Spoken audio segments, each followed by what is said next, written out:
Tuberculosis. Según la clasificación CIE-10, encontramos a la tuberculosis, que incluye infecciones por Mycobacterium tuberculosis y Mycobacterium bovis, a la tuberculosis como A15, respiratoria confirmada bacteriológicamente e histológicamente, A16, a la tuberculosis respiratoria no confirmada, ya sea bacteriológicamente o histológicamente, A17, tuberculosis del sistema nervioso, A18, tuberculosis de otros órganos y A19, tuberculosis miliar. Según la Organización Mundial de la Salud, cerca de 2.000 millones de personas, un tercio de la población del mundo, ha estado expuesta al patógeno de la tuberculosis. Sin embargo, no todas las infecciones causan tuberculosis y muchas infecciones son asintomáticas. Cada año, 8 millones de personas se enferman con la tuberculosis y 2 millones de personas mueren de la enfermedad a escala mundial. En el 2004, alrededor de 14.6 millones de personas tenían la enfermedad activa, con 9 millones de nuevos casos. La tasa de incidencia anual varía de 356 por 100.000 en África y 41 por 100.000 en América. La tuberculosis es la mayor asesina del mundo. Provoca enfermedades infecciosas en mujeres en edad reproductiva y es la principal causa de muerte entre las personas con SIDA, VIH. Definición. La tuberculosis es una infección bacteriana contagiosa que compromete principalmente a los pulmones, pero puede propagarse a otros órganos. La especie de bacterias más importante y representativa causante de tuberculosis es el Mycobacterium tuberculosis o bacilo de Koch, perteneciente al complejo Mycobacterium tuberculosis. La TBC es posiblemente la enfermedad infecciosa más prevalente en el mundo, a partir de otras micobacterias como Mycobacterium bovis, Mycobacterium africanum, Mycobacterium caneti y Mycobacterium microti. Estos también pueden causar tuberculosis, pero todas estas especies no lo suelen hacer en un individuo sano. Aunque la tuberculosis es una enfermedad predominante de los pulmones, puede afectar también al sistema nervioso central, linfático, circulatorio, genitourinario y digestivo. A raíz de esto también puede afectar todo lo que son los huesos, las articulaciones e incluso la piel.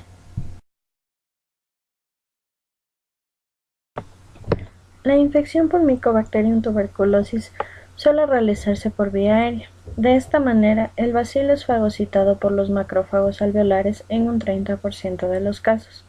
Estos macrófagos son incapaces de destruirlo. Entonces se genera la infección, que se caracteriza por el crecimiento en el interior del fagosoma de los macrófagos infectados.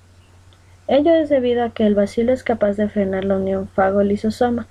Histopatológicamente, en el foco de infección se genera un granuloma que se caracteriza por la presencia de tejido necrótico intragranulomatoso y que se estructura finalmente con la adquisición de la inmunidad. Con la inmunidad, los macrófagos infectados pueden activarse y destruir el bacilo, de manera que se controla la concentración de este. Entonces empieza la infección latente, caracterizada por la presencia de respuesta inmune específica, control de la concentración bacilar, pero con la presencia de bacilos latentes en estado estacionario en el tejido necrótico. A medida que los macrófagos van drenando este tejido, los bacilos latentes se confunden con esta necrosis y son drenados hacia el espacio alveolar, donde pueden reactivar su crecimiento de nuevo. De esta manera se mantiene la infección durante años. Sin embargo, en un 10% de los casos, el control de la concentración bacilar se pierde, se reanuda el crecimiento y se puede generar una tuberculosis activa o enfermedad tuberculosa propiamente. Es por ello que se debe tratar sobre todo aquellos pacientes recientemente infectados.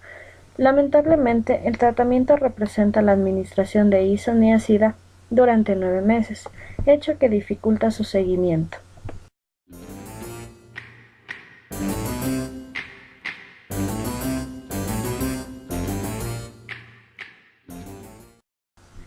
A pesar de que el diagnóstico precoz y el tratamiento adecuado lograría la curación en la mayoría de los pacientes, con la consiguiente disminución de las fuentes de infección y el riesgo de contraer la enfermedad en la población, debido a algunos problemas de funcionamiento del sistema de salud en el manejo de la enfermedad, como la falta de detección de los casos existentes, los abandonos de tratamiento y más recientemente la aparición de resistencia a los fármacos antituberculosos tradicionales. La tuberculosis en la actualidad sigue siendo un importante problema de salud pública por el daño que provoca principalmente como causa de enfermedad y en menor medida también como causa de mortalidad. Aun en el caso que se disponga de una adecuada red de diagnóstico de la enfermedad y de tratamiento y seguimiento de los casos, existen otros factores que determinan la ocurrencia de la enfermedad, como las condiciones ambientales, sociales, sanitarias e individuales que son factores predisponentes de la tuberculosis. El hacinamiento, la malnutrición, el SIDA y el abuso de alcohol y las malas condiciones de vida disminuyen la inmunidad, posibilitando la aparición de la enfermedad. También ocurren otros trastornos que impactan en la inmunidad predisponen a la tuberculosis, como es la diabetes y otros trastornos respiratorios. ¿Cuándo sospechar de tuberculosis? La tos y el catarro persisten por más de 15 días. Son los signos de mayor valor para sospechar de tuberculosis. Sin embargo, existen otros síntomas que deben hacer pensar en tuberculosis y son expectoración con sangre o hemoptisis, con o sin dolor torácico y dificultad para respirar, pérdida de peso y de apetito, fatiga, sudoración nocturna, fiebre y cansancio, además de infecciones con el virus de la inmunodeficiencia humana u otras enfermedades que deprimen la inmunidad. Se calcula que alrededor del 10% de los pacientes que consultan al servicio de salud lo hacen por síntomas respiratorios. Toda persona que presenta tos y catarro por un periodo de más de 15 días debe ser estudiado para descartar tuberculosis. Manifestaciones clínicas. Si bien anteriormente habíamos hablado que hay diferentes manifestaciones clínicas con relación a la tuberculosis, la mayoría de los casos se producen en el pulmón. Tuberculosis pulmonar. Hay casos en los que la tuberculosis se produce en otros órganos, también llamada tuberculosis extrapulmonar.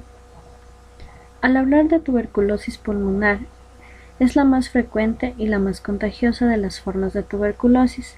Representa alrededor del 80 al 85% del total de los casos y se presenta con signos respiratorios como tos seca o productiva, expectoración con o sin hemoptisis, dolor torácico y síntomas generales como la anorexia, la astenia, la adinamia, sudoración nocturna, pérdida de peso y a veces fiebre prolongada. El examen del aparato respiratorio de los pacientes con tuberculosis suele ser normal, a pesar de lo extensa que puede ser la afección a nivel radiológico.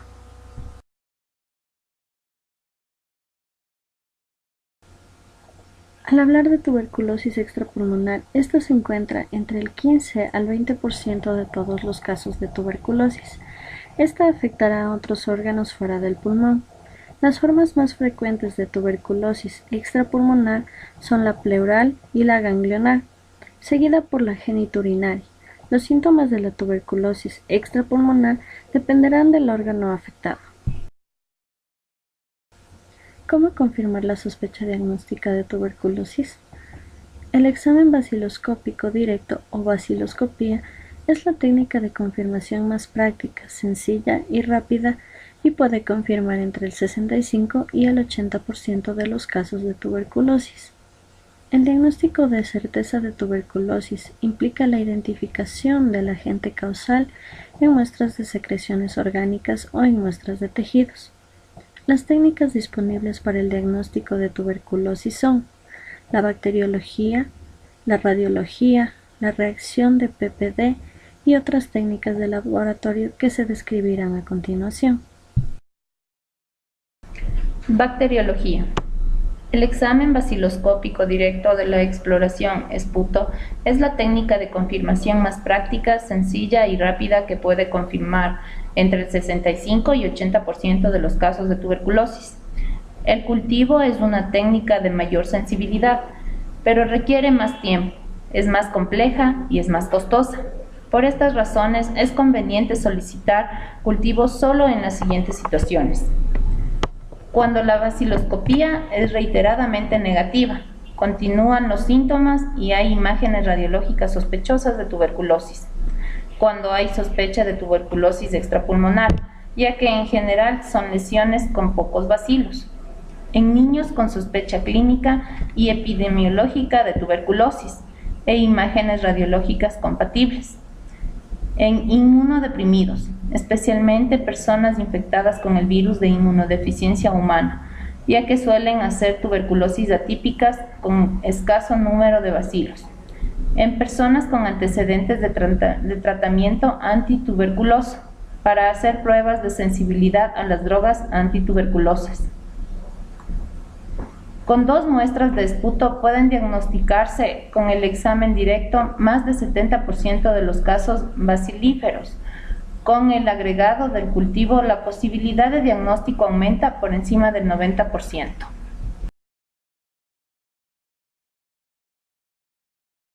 Radiología. Es un elemento complementario para el diagnóstico de tuberculosis, porque es poco específica, ya que las imágenes radiológicas que produce la tuberculosis pueden ser producidas por otras patologías respiratorias y enfermedades sistémicas. Radiológicamente, la tuberculosis puede producir infiltrados, nódulos, cavidades, fibrosis y retracciones. Es necesario solicitar radiografía de tórax siempre que la vaciloscopía sea reiteradamente negativa y no haya otro diagnóstico probable. El paciente se trate por otro diagnóstico y haya mala evolución del tratamiento. En niños con sospecha clínica o epidemiológica de tuberculosis. Mediante la radiografía es importante discriminar con certeza las lesiones activas y las inactivas, por lo que esto debe evaluarse mediante la bacteriología. Reacción de PPD. La reacción a la tuberculina es de poca ayuda diagnóstica, ya que diagnostica infección y no enfermedad.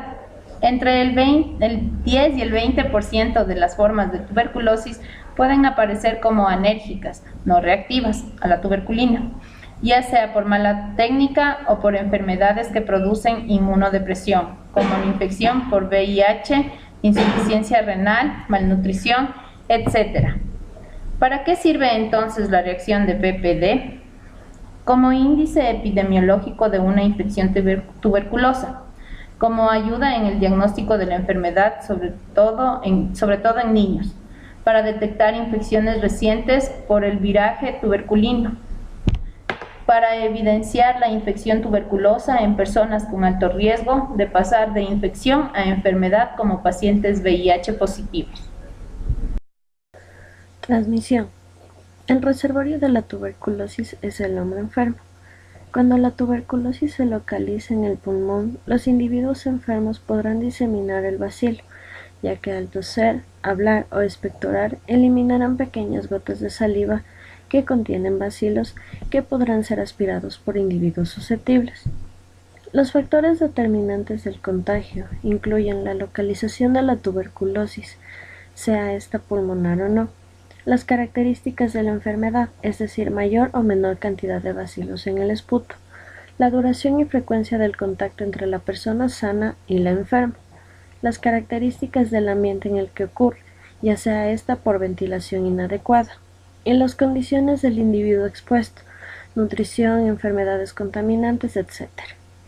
El 50% de los contactos cercanos del caso de tuberculosis pulmonar con baciloscopías positivas podrían infectarse, mientras que solo se infectarían el 6% de los contactos cercanos de los enfermos con baciloscopías negativas. La mayoría de las personas que se infectan con el bacilo tuberculoso podrán controlarlo y no desarrollarán la enfermedad. Entre los que se enfermarán de tuberculosis, el 80% manifestará la enfermedad durante los 2 primeros años posteriores al primer contacto con el bacilo. Periodo de transmisibilidad.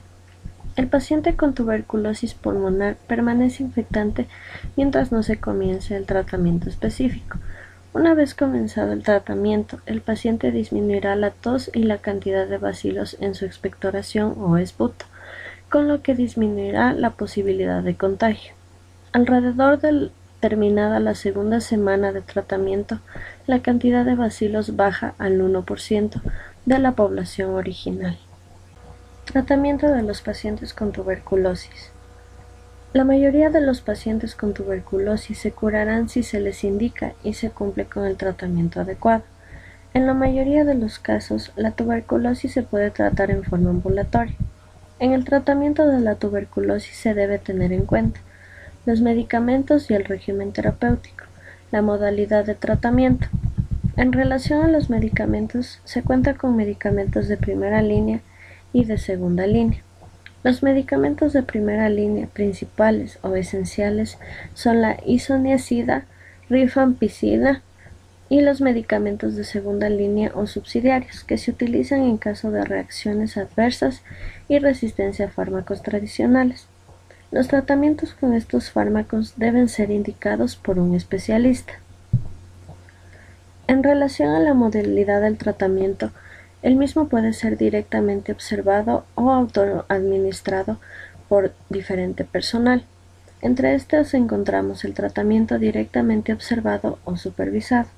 En este caso, el paciente toma los medicamentos bajo la observación de otra persona que los supervisa, ya sea en el centro de salud al que concurre de forma diaria para ingerir la droga frente al personal sanitario o en su domicilio o trabajo, si alguna persona concurre a ver al paciente y controla la toma de los medicamentos. El tratamiento autoadministrado. En este caso, el paciente toma los medicamentos sin supervisión y es el único responsable de su correcta ingestión. Este régimen terapéutico genera una falta de cumplimiento elevada con el consecuente aumento de la resistencia. Es decir, la forma más eficiente de garantizar el tratamiento correcto de la tuberculosis es la administración supervisada de los medicamentos por algún integrante del equipo de salud durante todo el tiempo que dure el mismo. Con respecto al manejo prehospitalario, es de difícil descripción, ya que en sí la unidad no podría ser despachada por una tuberculosis, pero se lo podría calificar entre problemas respiratorios o complicaciones de algún tipo de enfermedad como la diabetes o el VIH. Con relación al manejo, será un manejo universal con el ABC.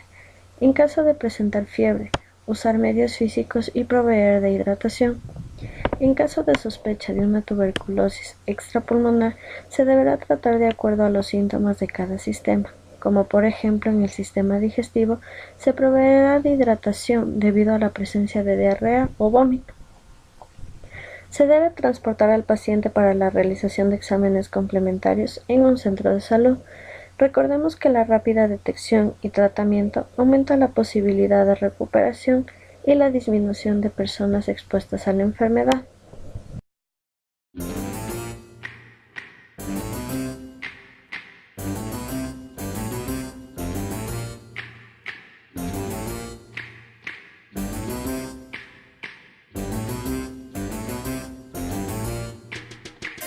They're creepy and they're kooky, mysterious and spooky. They're all together ooky, the Addams Family.